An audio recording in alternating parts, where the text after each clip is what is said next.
இன்றைக்கி நம்ம henna powder இல்லாமல் மெஹந்தி எப்படி செய்கிறதுன்னு பார்க்க போகிறோம். அதுக்கு நான் ஒரு ஏர்டைட் கண்டெய்னர் மைதா மாவு எடுத்திருக்கேன். மைதா வந்துட்டு நான் 25 கிராம் எடுத்திருக்கேன். இதை வந்துட்டு நம்ம அப்படியே இந்த கண்டெய்னருக்குள்ளே போட்டுக்கலாம்.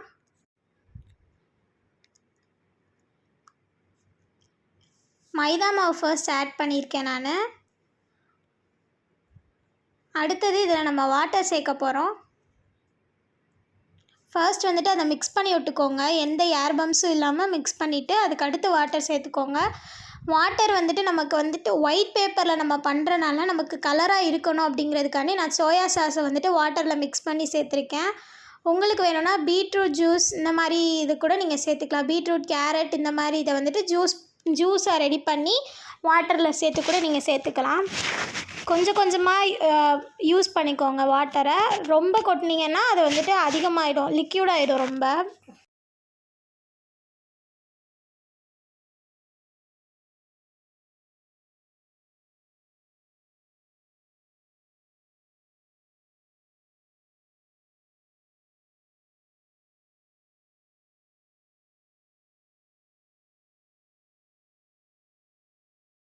நீங்கள் மிக்ஸ் பண்ணிகிட்டே இருக்கும்போது உங்களுக்கு அந்த சின்ன சின்ன டாட்ஸ்லாம் வந்துட்டு வராது. எந்த கன்சிஸ்டன்சியில் இருக்கணும் அப்படிங்கிறத நான் காட்டுறேன். இப்போது இதை வந்துட்டு கொஞ்சம் அழுத்தி நீங்கள் வந்துட்டு மிக்ஸ் பண்ணும்போது உங்களுக்கு அந்த ஏர் ட்ராப்ஸ்லாம் வந்துட்டு வெளியே போயிடும். ஸோ இந்த கன்சிஸ்டன்சியில் தான் இருக்கணும். இது பேர் வந்துட்டு செலோஃபன் ஷீட்டு. இது எப்படி ரொட்டேட் பண்ணணும், அதாவது எப்படி இந்த பேக்கேஜ் பண்ணணும் அப்படிங்கிறத நான் தனியாக வீடியோவில் போடுறேன். உங்களுக்கு இந்த பேப்பர் கிடைக்கல அப்படின்னா நீங்கள் லேஸ் இருக்கும் பார்த்தீங்களா, அந்த பாக்கெட்டில் கூட நீங்கள் பண்ணிக்கலாம் இந்த மாதிரி. இப்போ வந்துட்டு இதில் நம்ம செஞ்சு வச்சுருக்க பேஸ்ட்டை வந்துட்டு இதில் ஊற்றிடலாம்.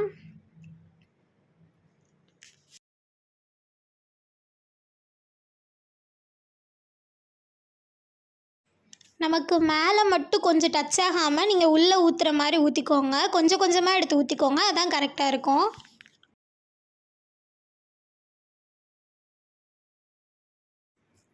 இப்போ நான் ஃபுல்லாக ஊற்றி முடிச்சிட்டேன். இப்போ ஊற்றி முடித்ததுக்கப்புறம் நான் கை வச்சுருக்கேன் பார்த்தீங்களா, அந்த டாப்பில் கை வச்சு நீங்கள் கீழே ப்ரெஸ் பண்ணி விடுங்க.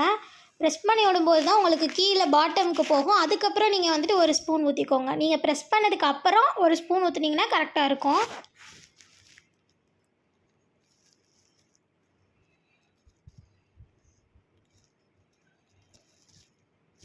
இப்போ நான் சொன்ன மாதிரி ஊற்றிக்கிட்டேன். இப்போ வந்துட்டு அதிகமாகிடுச்சின்னு வைங்களேன். இப்போ எனக்கு அதிகமாகிடுச்சின்னு வைங்க, நான் மடக்கும்போது எனக்கு டிஸ்டர்பாக இருக்கும். உங்களுக்கு அந்த மாதிரி டிஸ்டர்ப் இருந்துச்சு அப்படின்னா நீங்கள் அந்த மாவு, அந்த நம்ம ஊற்றிருக்க மாவை கொஞ்சம் எடுத்துடலாம் நீங்கள் அதிலேருந்து. இப்போ நான் செலோ டேப் போட போகிறேன். ஃபஸ்ட்டு நான் ஒட்டுற மாதிரி இந்த மாதிரி சென்டரில் ஒட்டி 2 சைடுமே ஜாயின் பண்ணி விட்டுக்கோங்க.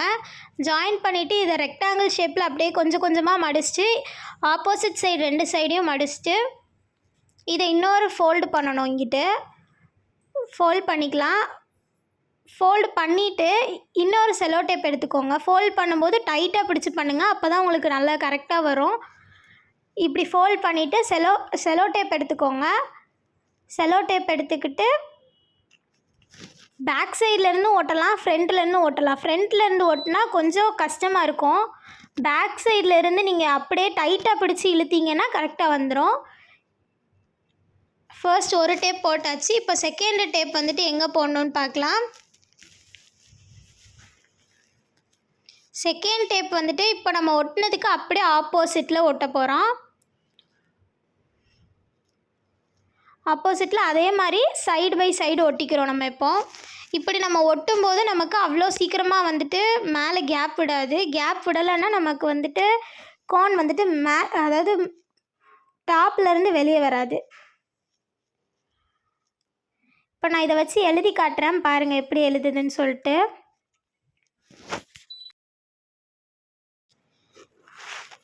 இப்போது நான் இதே மாதிரி 2 செஞ்சு எடுத்துகிட்டு வந்துட்டேன். இதை வச்சு எழுதுகிறேன் பாருங்கள்.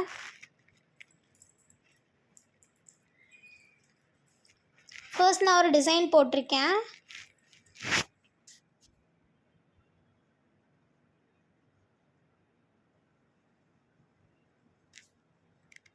நமக்கு நார்மல் கோன் மாதிரி தான் வரும். ஆனால் நீங்கள் இதை 2 டேஸ்க்கு ஒன்ஸ் நீங்கள் செஞ்சுக்கிட்டிங்கன்னா நல்லது.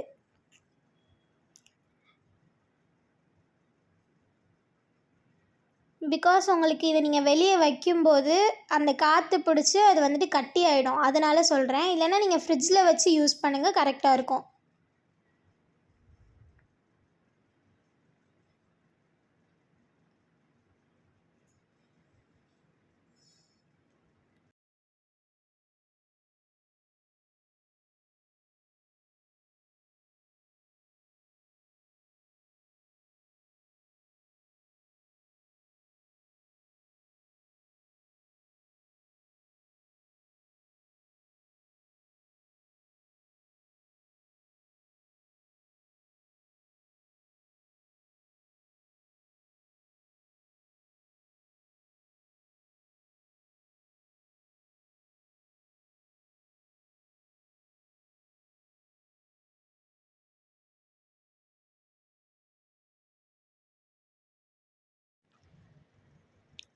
இப்போ நான் டிசைன்ஸ்லாம் போட்டு முடிச்சிட்டேன்.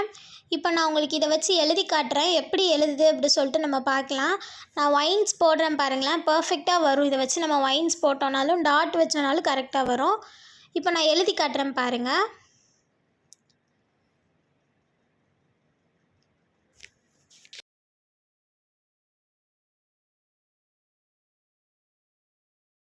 நம்ம நார்மலாக ஹென்னா மெஹந்தி வச்சு எழுதுகிறப்போ எப்படி இருக்குமோ அதே மாதிரி தான் இருக்கும். ஆனால் நீங்கள் வந்துட்டு கண்டிப்பாக நோட் பண்ணுற விஷயம் என்னவாக இருக்கணும்னா, அதோடய கன்சிஸ்டன்சி எப்படி இருக்குது அப்படின்றத பார்த்துட்டு செஞ்சுக்கோங்க. ரொம்ப லிக்விட் ஆகிடுச்சுன்னா பேப்பரில் ஒட்டாது. தேங்க்யூ ஃபார் வாட்சிங். பாய்.